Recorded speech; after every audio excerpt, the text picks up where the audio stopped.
शुभप्रभात मित्रांनो. रविवार आला म्हणजे सुट्टी दिवस, सुट्टी आली की नवीन प्रवास आला की नवीन जागा. आज पण आपण नवीन जागेवर व्हिजिट देणार आहोत आणि तिकडचे पूर्ण एरिया एक्सप्लोअर करणार आहोत. आज माझ्याबरोबर माझी रायडर्स टीम पण आहे पूर्ण. ओके, सो मी आता माझ्या पेलियनचा वेट करत आहे. तसंच माझा एक रायडर मित्र इकडे येणार आहे आणि इथून प्रवासाला आपण पुढे सुरुवात करू. बाकी रायडर आपल्याला घाटकोपर, असल्फा, तसंच पवई, एरोली असे करत एक जण भेटणार आहेत. आपण त्यांना भेटूया आणि पुढे ट्रॅव्हल करूया. तर आपण प्रवासाला सुरुवात केलेली आहे आणि माझा एक फ्रेंड जो डायरेक्टली मला हायवेलाच भेटेल, वेस्टर्न एक्सप्रेस हायवेला, आणि तिकडून आपण सगळे एकत्र भेटूया. गणपती बाप्पा मोरया. आणि आज जरा आरामात प्रवास सुरू केला आहे. तर लोकेशन जवळची आहे बदलापूरची. तिकडे 2-4 वॉटरफॉल आहेत. तिकडेही आपण ह्यावेळीसारखंच सेम हे करणार आहोत की नक्की कोणत्या वॉटरफॉलला जायचं. आता आपण निघूया आणि तुम्ही तोपर्यंत गेस करा स्टार्टिंगला की कोणता वॉटरफॉल आहे. तसे आपल्या वॉटरफॉलचं नाव आपण अगोदरच यूट्यूबच्या चॅनलच्या खाली असतंच, तरी तुम्ही ट्राय करा, गेस करा. काही ह्यावेळीचा वॉटरफॉल थोडा युनिक असेल. 2-3 वॉटरफॉल आहेत तिकडे. तर 2-3 वॉटरफॉल आपल्याला ओपन भेटले तर मग मजा आपले. चहा प्यायला थांबलेलो, चहा पिऊया. ॲज युजल बायकर आजही लेट आहे. बायकरचा वेट करूया आणि मग पुढे प्रवासाला सुरुवात. का अजून वेटच करतो त्याचा. झाले आता 15-20 मिनटं इकडेच वेट करून. मला तर बोला 2 मिनटं देतो, त्याचाच वेट करतो आहे मी.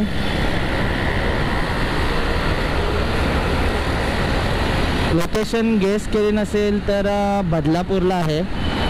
तिकडे 3-4 वॉटरफॉल आहेत. नावं वेगवेगळी आहेत, मला ही नावं पाठ नाही आहेत, बट चांगले आहेत, मजेशीर आहे. तिकडे एक मंदिरही आहे.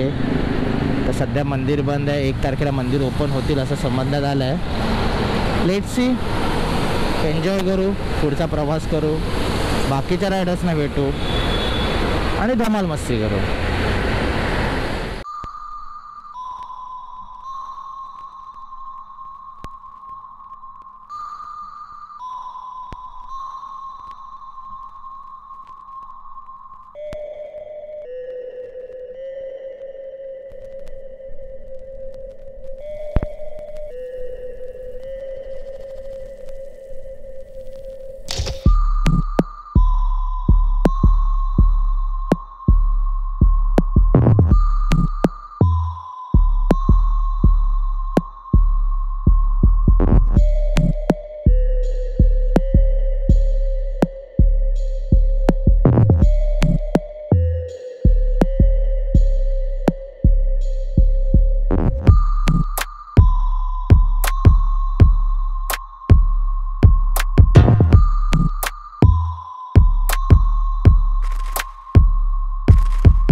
आम्ही सकाळी तिकडे पोचल्यावर आम्ही त्यांना रिक्वेस्ट केली आम्हाला जायचं आहे. तर तुम्ही व्हिडिओमध्ये बघितलं असेल तर माझ्या अगोदरच 2 बाईक गेल्या 4 जण.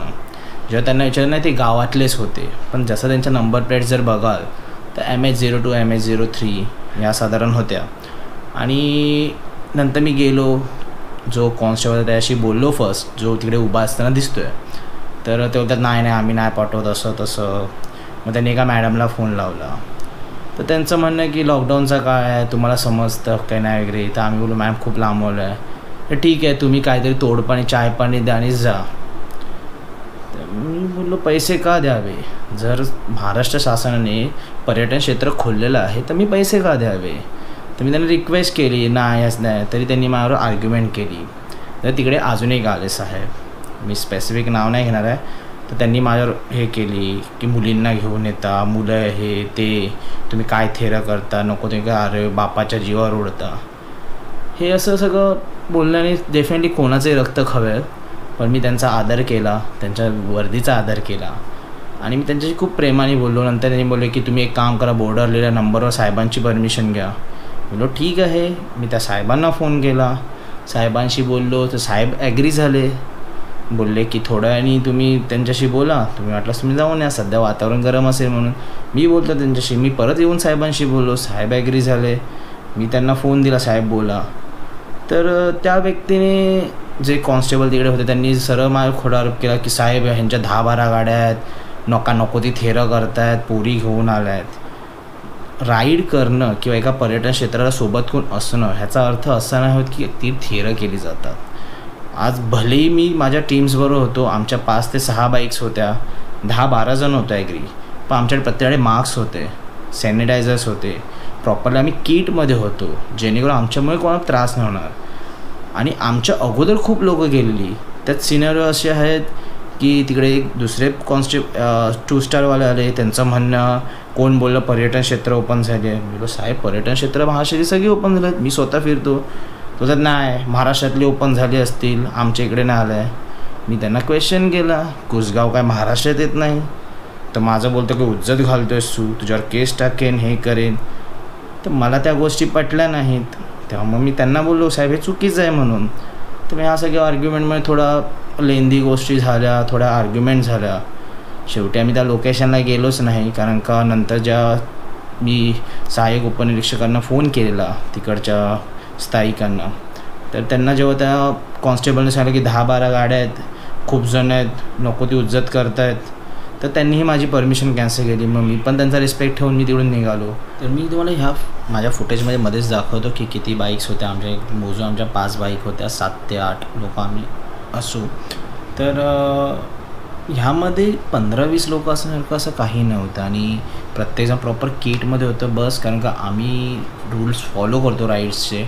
आणि त्या किटमध्ये असणं म्हणजे असं नसतं की बापाचा पैसा आणि ऑल दिस थिंग जे मला जे बोललं गेलं. परत अजून एक गोष्ट म्हटलं की त्यांनी मध्येच साहेबांनी जे होते कॉन्स्टेबल ते बोलतात की काय कोणाला पण खोटे फोन लावतो वगैरे, जेणेकरून मी त्यांच्या सहाय्यक अधिकाऱ्यांचाच नंबर मी दाखवला, तुम्हीच बोर्डावर लिहिला, त्याच फोनवर लावला, त्यांच्याशी बोलणं करून दिलं. तरी माझ्यावर त्यांनी आरोप केला की कोणाला पण फोन लावून का तुला का आम्ही मूर्ख वाटतो का, त्यांनी शब्द चुकीचे वापरलेले, पण तरी तुला आम्ही का मूर्ख वाटतो का, इकडे बसलो आहे ते वगैरे, हां तुला काय वाटतं आम्ही काय टाईमपास करायला बसलो वगैरे. तर माझं असं काहीच म्हणणं नव्हतं, फक्त एवढंच की जे काही घडलं ते अनफॉर्च्युनेटली होतं आणि पटण्यासारखं नव्हतं मला, त्यामुळे थोडी आर्ग्युमेंट झाली, मला नाही पटलं ते. ह्या सगळ्या गोष्टीतून मी महाराष्ट्र पोलीस सरकारची पहिली माफी मागतो की मी त्यांच्या कर्मचाऱ्याशी उज्जत घातली. बट त्यांना एक रिक्वेस्टही करेन, जर असे काही कर्मचारी असतील तर प्लीज तुम्ही त्यावर थोडं लक्ष द्यावं, जेणेकरून आज जो सिनेरिओ माझ्याबरोबर घडला ते अजून कोणाबरोबर घडलं तर कदाचित माझे एक छोटासा एक फुटेज आहे जो मी दाखवला आहे अगोदर, आणि काही कॉल रेकॉर्डिंग्स आहेत जे साहेबांशी बोललो, ते घडलं ते बाहेर कोणाच्या ह्याच्यात नाव आपलंच खराब होतं, महाराष्ट्र पोलिसांचं खराब होतं. असे काही स्पेसिफिक लोक आजही या जगात आहेत की ज्यांच्यामुळे नाव खराब होतंच होतं. तर मी पहिलं महाराष्ट्र पोलीस सरकारची माफी मागतो की जर मी काही चुकीचं बोललो असेल ह्या व्हिडिओमध्ये त्यासाठी. बट काही स्पेसिफिक लोकांमुळे नाव खराब होतं हे नक्की आहे, ह्याची तुम्हालाही जाणीव असेल, तेच माझ्यावरही घडलं. तर माझी रिक्वेस्ट आहे, जर कुठल्या पोलिसांनी हा व्हिडिओ बघितलाच तर डेफिनेटली मी सॉरी म्हणतो त्यांना, मी त्यांची रिक्वेस्ट माफी मागतो सगळ्यांची. बट काही लोकांमुळे खूप नाव खराब होतं पोलिसांचं. आणि स्पेसिफिकली मी हे सांगेन की मी एक पोलीस सन आहे, माझेही भाऊ पोलीसमध्ये होते, रिटायर आहेत, आणि मी रिस्पेक्ट करतो पोलिसांचा. मला माहीत आहे त्यांना किती तास ड्युटी असते, किती त्रास असतो. बट त्या गोष्टी सगळ्याचा रिस्पेक्ट करून जर त्यांनी मला समजवलं असतं व्यवस्थित किंवा सांगितलं असतं, तर त्यांचं असं म्हणणं आहे की 10 ते 8च्या दरम्यान आमची ड्युटी असते, त्याच्या अगोदर येऊन किंवा नंतर येऊन गेलं तर आम्हाला फरक नाही पडत. मग त्या स्पेसिफिक टाईममध्ये आलेला माणूस कोरोना बाधित नसतो, असं त्यांचं म्हणणं आहे. तर मला ही सगळी गणितं समजली नाहीत. थोडं आर्ग्युमेंट झाली. मग नंतर त्या पोलीस कॉन्स्टेबलचा त्या बोलायला लागल्या, त्या माझ्या फ्रेंडला बोलायला लागल्या, तू समजव त्याला, कसा उज्जत घालतो, त्यावर केस होईल. पण कोणत्या बाबतीत केस व्हावी? ना मी त्यांना शिवीगाळ केली, ना मी त्यांना आर्ग्युमेंट उलटं बोललो किंवा त्यांच्यावर हात उचलला. पण मला धमकवण्यात आलं, केस करून हे केली. त्यांनी माझे फोटो काढले, बाईकचे फोटो काढले. ठीक आहे बोललो करू शकता केस. आणि आम्ही तिकडून निघालो. हा व्हिडिओ संपवता मी परत एकदा सगळ्यांची माफी मागतो. महाराष्ट्र पोलिसांची माफी मागतो, मुंबई पोलिसांची माफी मागतो. जर काही चुकीचं माझ्याकडून बोललं गेलं असेल किंवा असं वाटलं असेल तर खरंच मला क्षमा करावी. बट तुम्ही सिनेरिओ बघितला, मी सिनेरिओ शेअर केला आहे, तर ह्याची दखलही तुम्ही घ्यावी अशी माझी विनंती.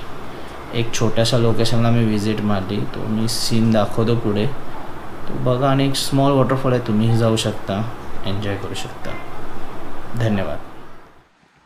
मित्रांनो, आपण